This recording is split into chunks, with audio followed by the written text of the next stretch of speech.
Setiap bulan Anda bekerja keras, tapi entah bagaimana, uang selalu habis sebelum waktunya. Jika ini terus terjadi, Anda sedang berjalan menuju krisis finansial, pelan-pelan tapi pasti. Dan hari ini kita akan bongkar akar masalahnya. Kenapa gaji selalu habis? Ini akar masalahnya. Pernahkah Anda merasa sudah bekerja keras sepanjang bulan, tapi ketika melihat saldo rekening, rasanya seperti tidak pernah menerima gaji sama sekali? Anda bukan satu-satunya. Banyak orang mengalami hal yang sama. Gaji masuk tanggal 1 dan tanggal 10 sudah mulai menunggu gajian berikutnya. Masalah utamanya bukan semata-mata karena gaji kecil, tapi karena tidak ada sistem yang jelas untuk mengelola uang. Sebagian besar orang tidak tahu pasti kemana uang mereka pergi setiap bulan. Hanya berdasarkan ingatan, kira-kira habis untuk makan, transportasi, atau keperluan harian. Tapi tanpa catatan yang konkret, kita hanya menebak-nebak sambil berharap semuanya akan baik-baik saja. Padahal, keuangan pribadi bukan soal berharap, tapi soal perencanaan dan kebiasaan. Salah satu jebakan paling umum adalah kenaikan gaya hidup. Ketika penghasilan naik, secara tidak sadar kebutuhan kita juga ikut naik. Dulu cukup makan sederhana di rumah, sekarang lebih sering makan di luar. Dulu cukup pakai handphone biasa, sekarang mulai tergoda beli gadget terbaru. Akhirnya, gaji naik, tapi rasa cukup tidak pernah datang. Ironisnya, kita sering mendahulukan keinginan, bukan kebutuhan. Begitu gajian, yang pertama kali dibeli bukan beras atau kebutuhan pokok, tapi kopi kekinian, skincare mahal, atau barang-barang yang sebenarnya tidak terlalu dibutuhkan. Setelah itu baru sadar kalau uang untuk bayar listrik, cicilan, atau tabungan justru tidak tersedia. Dan ini terjadi berulang-ulang tiap bulan. Kemudian muncul satu penyebab besar lain yang kini jadi budaya, cicilan dan pay later. Kemudahan transaksi justru menjadi bumerang. Kita merasa mampu beli sesuatu karena bisa dicicil, padahal kenyataannya kita hanya menunda kewajiban.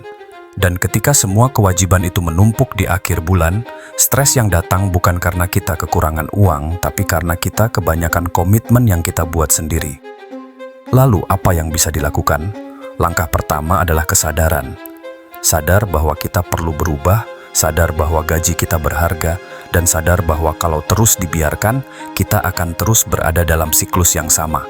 Kita harus mulai melihat uang sebagai alat yang harus diarahkan, bukan dibiarkan mengalir tanpa kendali. Mulailah mencatat semua pengeluaran, tidak perlu aplikasi canggih. Gunakan kertas, catatan di ponsel, atau spreadsheet sederhana. Dengan mencatat, kita bisa melihat pola, dan dari pola itulah kita tahu di mana kebocoran terbesar terjadi. Setelah itu, buat batasan. Bukan berarti tidak boleh jajan, bukan berarti tidak boleh menikmati hidup, tapi ada porsinya. Buat sistem sederhana, misalnya 50% untuk kebutuhan hidup, 30% untuk tabungan dan investasi, 20% untuk hiburan, atau versi lain yang sesuai dengan kondisi pribadi. Yang terpenting, sistem itu konsisten dijalankan, dan pisahkan langsung begitu gaji masuk. Jangan tunggu sisa, karena seringkali sisa itu tidak pernah ada. Perlu juga kita belajar menahan diri. Menunda kesenangan hari ini untuk kestabilan finansial esok hari bukan berarti pelit. Justru itu bentuk tanggung jawab, karena hidup bukan hanya soal hari ini. Ada masa depan yang perlu dipikirkan, dan jika kita tidak mulai dari sekarang, kapan lagi? Mengelola keuangan tidak harus rumit, tidak harus sempurna, tapi harus dimulai. Lebih baik salah langkah dalam proses belajar daripada tidak pernah melangkah sama sekali. Karena pada akhirnya, bukan besar kecilnya gaji yang menentukan ketenangan hidup kita, tapi bagaimana cara kita mengelolanya.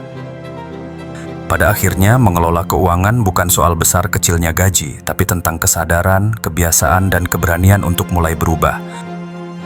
Kalau Anda merasa konten ini membuka wawasan atau menyentil realitas Anda, bantu diri Anda untuk terus belajar. Tekan tombol subscribe sekarang, karena ke depan kita akan bahas lebih dalam lagi soal keuangan, investasi, dan hidup cerdas tanpa harus jadi kaya dulu. Jangan tunggu krisis untuk mulai peduli, mulailah hari ini.